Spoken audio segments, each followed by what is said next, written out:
स्वागत है दोस्तों आपको मेरे इस YouTube चैनल पे इंजीनियर साह सिविल पे। आज मैं आप लोगों के लिए लाया हूँ क्लासिफिकेशन ऑफ सॉइल, जो प्रीवियस ईयर क्वेश्चन जो एसएससी जेईई में आ चुके हैं। आज के क्वेश्चन काफ़ी महत्वपूर्ण हैं। देखेंगे पहला क्वेश्चन हमारा क्या है। तो पहला क्वेश्चन हमारा क्या है, soil transported by wind is called. जो सॉइल हमारा क्या है कि अगर हमारा किससे, विंड से अगर हमारा ट्रांसपोर्ट हो रहा है तो उसको हम लोग क्या कहते हैं। ठीक है, तो उसको हम लोग क्या बोलते हैं, उसको हम लोग बोलते हैं एलोवियल सॉइल बोलते हैं, एलोलियन सॉइल बोलते हैं। ठीक है, अगर वही हमारा क्या है मैरीन से हो रहा है तो मैरीन सॉइल होता है। अगर हमारा क्या है लैग से होता है तो लेकस्टेरियन होता है। ठीक है, वैसे ही अगर हमारा क्या है पानी से होता है तो उसको हम लोग क्या बोलते हैं, उसको हम लोग बोलते हैं एलोवियल सॉइल बोलते हैं। ठीक है, तो इसका राइट आंसर क्या होगा, हमारा ए होगा। नेक्स्ट आगे देखेंगे यहाँ पर ट्रांसपोर्टेशन जो सॉइल होते हैं जनरली हमारा क्या होता है, यहाँ पर देखेंगे एलुवियल सॉइल जो क्या होता है, जो जनरली हमारा रिवर के फ्लो से होता है, deposit by the river water. लेक्वेस्टियन हमारा किससे होता है, स्टील वाटर लैग के वजह होता है, जैसे वो होता है। मैरीन हमारा होता है मैरीन डिपोजिट बाई क्या हो गया, सी वाटर हो गया। एलुलियन सॉइल हमारा क्या हो गया, ट्रांसपोर्टेड बाई विंड हो गया। ग्लेशियर डिपोजिट क्या होता है, ट्रांसपोर्टेड बाई आइस हो गया। और कोलुवियल सॉइल जो होता है वो ग्रेविटी फोर्स की वजह से होता है। ठीक है, याद रखिएगा, एग्जाम्पल हमारा वो होता है टॉल्स होता है। ठीक है, इस सॉइल के अगर बात एक और होता है हमारा सॉइल कौन सा, लूजेज होता है। ये जनरली हमारा एओलाइन सॉइल होता है। ठीक है, एलोलाइन सॉइल होता है और ये हमारा कहाँ पाया जाता है, फॉर्मेट होता है एरिड और सेमी एरिड रीजन में पाए जाते हैं।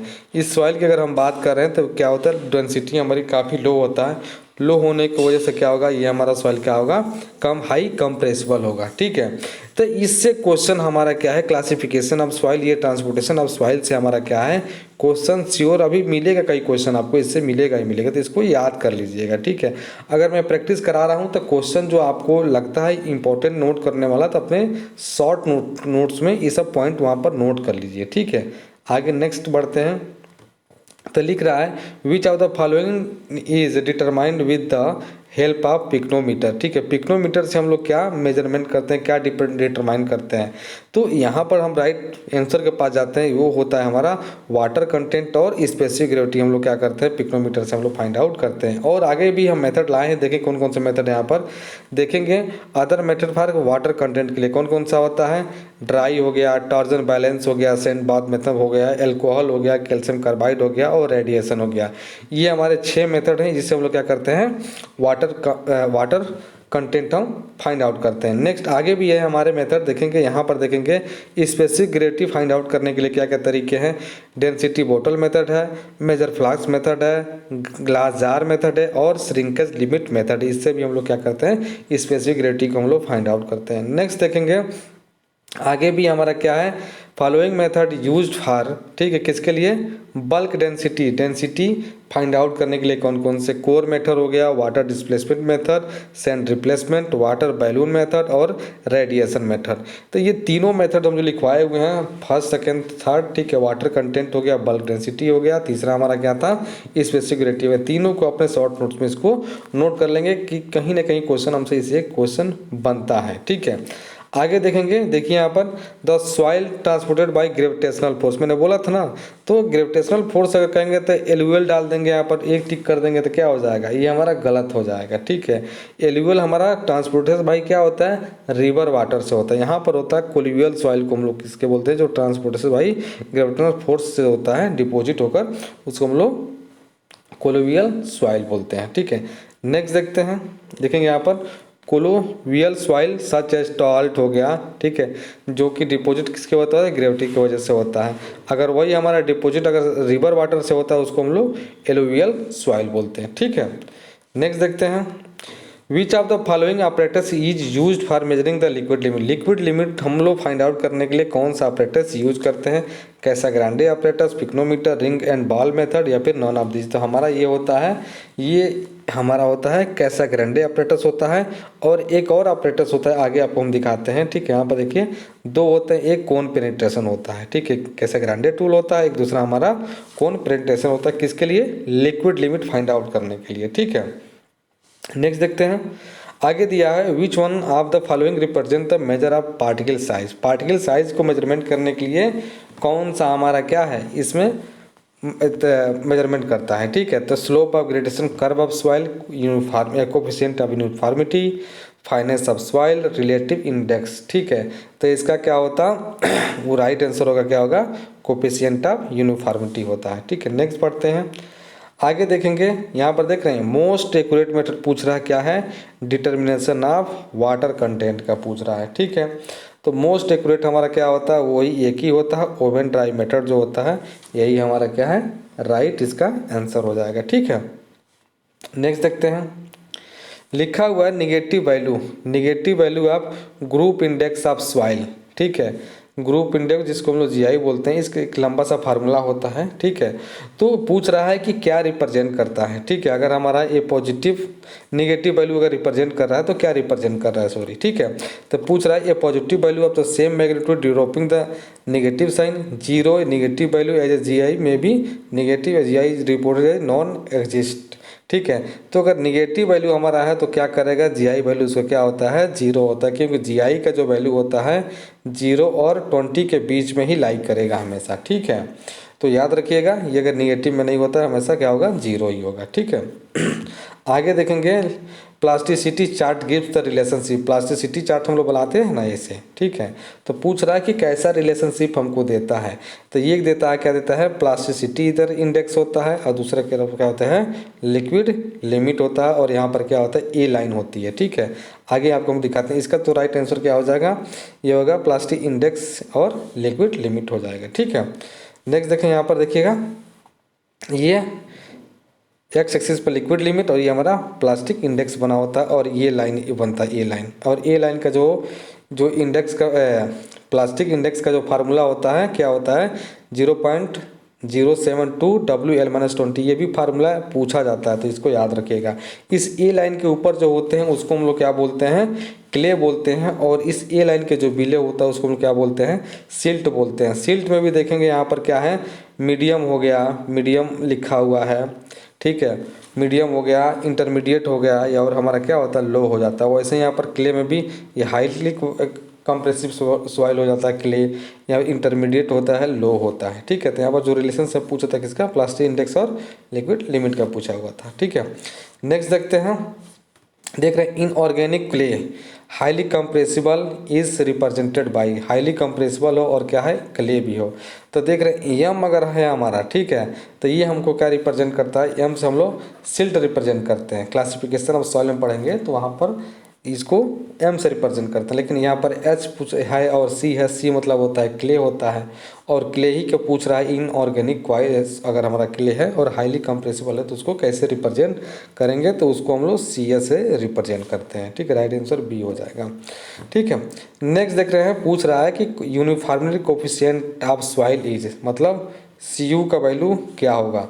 तो सी यू बराबर क्या होता है हमारा, D16 बाई D10 होता है, ठीक है। तो इसका जो वैल्यू हमेशा जो लाइज करता है किसके बीच में, क्या करता है, इसका वैल्यू हमेशा ग्रेटर देन इक्वल टू क्या होगा, 1 होगा हमेशा, या तो 1 से ज़्यादा ही होगा या फिर 1 के बराबर होगा, ठीक है। तो इसका जो राइट आंसर क्या होगा, यह हमारा इक्वल टू और ग्रेटर देन 1 होगा, ठीक है। यहाँ पर देखेंगे अगर सी यू का वैल्यू हमारा क्या होता है, ग्रेटर देन 6 आता है तो वेल ग्रेडेड सॉइल होता है। अगर सी यू का वैल्यू हमारा ग्रेटर देन 4 होता है तो वेल ग्रेडेड ग्रेवल होता है, ठीक। इससे भी क्वेश्चन पूछा हुआ, आगे मैं आपको दिखाता हूँ। तो इसका राइट आंसर क्या हो जाएगा, डी हो जाएगा। नेक्स्ट देखते हैं, देख रहे हैं uniformly coefficient of well graded soil के लिए कितना वैल्यू होता है। सी यू का वैल्यू मैंने बताया था, वेल ग्रेडेड के लिए कितना होना चाहिए, वो होता है 6 होता है, ठीक है, ग्रेटर देन 6 होगा। अगर वही हमारा 4 होता तो फिर क्या हो जाता, ग्रेवल हो जाता, ठीक है। तो आगे बढ़ते हैं, आगे देखेंगे तो coefficient of curvature of well graded soil must be in range, ठीक है। किसका पूछ रहा है, ये हमारा पूछ रहा है सीसी का वैल्यू, कर्वेचर ऑफ पूछ रहा है किसका होता है, ठीक है। तो इसका जो वैल्यू पूछ रहा है तो इसमें जो है इसका राइट आंसर क्या होगा, डी होगा, ठीक है। इसमें कोई भी मैच इसमें नहीं कर रहा है, ठीक है। अभी मैं आगे दिखाऊंगा किसका वैल्यू कितना के बीच में कितना रेंज है इसका, ठीक है। आगे देखिए, ये देखिए यहाँ पर लिखा हुआ है, ठीक है। Cc का वैल्यू यहाँ पर हमारा कितना है, 1 से 3 के बीच में है, और हमारा Cc का वैल्यू 1 से 3 के बीच में होता है। अगर मतलब कहने का मतलब अगर Cu का वैल्यू 6 आ रहा है तो उसको बोलेंगे क्या, वेल ग्रेडेड सैंड बोलेंगे, और उसका कोफिशिएंट ऑफ कर्वेचर हमारा कितना 1 और 3 के बीच में होगा, तभी उसको हम लोग ये दोनों क्लासीफाई करेंगे। वैसे ही हमारा ग्रेडेड का भी देख रहे हैं कितना, ग्रेवल का 4 होता है, ठीक है। तो इसका जो रेंज होता है 1 से और 3 के बीच में होता है। तो 1 से 3 का रेंज इसमें दिया हुआ नहीं दिया, तो इसलिए हमारा क्या है, नॉन ऑफ एबव हो जाएगा, ठीक है। आगे देखेंगे effective size of particle in soil. तो ये क्या होता है, D10 कहीं हम लोग क्या बोलते हैं, इफेक्टिव साइज ऑफ पार्टिकल बोलते हैं, ठीक है। नेक्स्ट देखते हैं Cu का वैल्यू कोफिशिएंट ऑफ या यूनिफॉर्मिटी का फार्मूला क्या होता है। तो ये मैंने बताया था D10 बाई क्या होता है, D16 बाई D10 होता है, मतलब राइट आंसर इसका D हो जाएगा, ठीक है।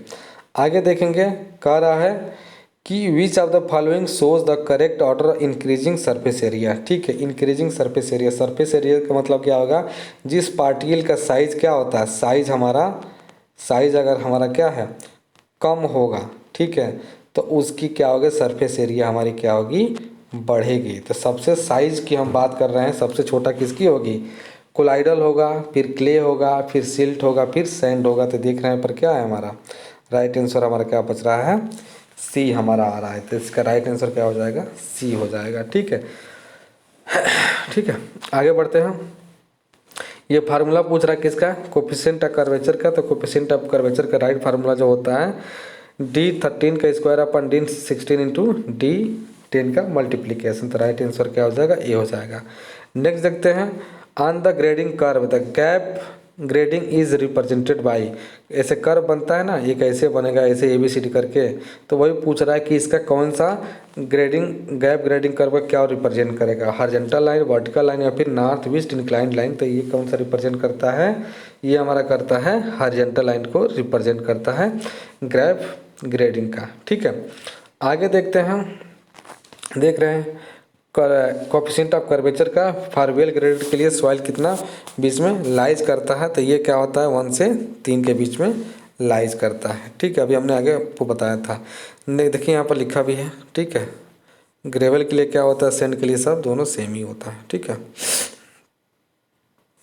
आगे देखते हैं, according to Indian standard classify soil classify into, कितने ग्रुप में क्लासीफाई किया गया है। तो ये हमारा जो होता है 18 ग्रुप में किया गया है, ठीक है। इस तरह के क्वेश्चन जो होते हैं याद करके रखना पड़ेगा, ठीक है, क्योंकि हमको डायरेक्ट ये क्वेश्चन पूछ लिए जाते हैं, ठीक है। आगे देखते हैं कि diameter of size sieve use for finding the liquid limit. Liquid limit के लिए कौन सा माइक्रोन का हम साइज यूज़ करते हैं, तो वो हम यूज़ करते हैं 425 माइक्रोन का साइज हम यूज़ करते हैं, ठीक है। आगे देखते हैं, the water content at which soil change from liquid state to plastic state is known as. हमारा सॉइल क्या कर रहा है, लिक्विड स्टेट से प्लास्टिक स्टेट में अगर हमारा क्या है चेंज हो रहा है, तो उसको हम लोग क्या बोलते हैं, उसको हम लोग बोलते हैं लिक्विड लिमिट बोलते हैं, ठीक है। उसको हम लोग बोलेंगे लिक्विड लिमिट। आगे हम दिखाते हैं ग्राफ आपको। देख रहे हैं, ये हमारा क्या लिक्विड स्टेट है, ठीक है, और ये हमारा क्या प्लास्टिक हो गया, फिर सेमी सॉलिड होता है, फिर हमारा सॉलिड स्टेट होता है, ठीक है। आगे देखिए, कह रहा है कि soil can not achieve the plastic range of the consistency. Plastic हमारा क्या है, अचीव नहीं कर पाएगा। तो क्ले, सिल्ट, कोर्स ग्रेन और फाइन ग्रेन। तो इसमें जो एप्रोप्रिएट आंसर हो जाएगा कौन सा हो जाएगा, कोर्स ग्रेन। कहाँ प्लास्टिक कर पाएगा ये, ठीक है, नहीं कर पाएगा। क्ले हमारा में प्लास्टिक हो पाएगा, लेकिन इसमें पूछ रहा है कौन सा नहीं होगा, नहीं वाले में कोर्स ग्रेन हो जाएगा, ठीक है। नेक्स्ट देखते हैं, unified unified soil classification system was originally developed by. किसने डेवलप किया था यूनिफाइड सॉइल क्लासिफिकेशन सिस्टम, ये डेवलप किए थे कैसा, ग्रांडे जी किए थे, ठीक है। आगे देखेंगे, the ratio of plastic index and flow index is known as, ठीक है। ये किसको क्या बोलते हैं हम लोग, इसको हम लोग बोलते हैं टफनेस इंडेक्स बोलते हैं, ठीक है। नेक्स्ट देखेंगे, the ratio of compressive strength of material saturated with water to that in dry state is known as, ठीक है। इसको हम लोग क्या बोलते हैं, इसको हम लोग बोलते हैं कोफिशिएंट ऑफ सॉफ्टनिंग बोलते हैं, ठीक है। आगे इसको हम दिखा देते हैं, यहाँ पर देखेंगे कोफिशिएंट ऑफ सॉफ्टनिंग के लिए क्या होता है, compressive strength of material saturated with water ratio compressive strength in dry state. अब वही कोफिशिएंट ऑफ हार्डनेस होता तो 20 minus loss in weight upon क्या हो जाएगा 3 हो जाएगा। तो इन दोनों को याद करना पड़ेगा, ठीक है।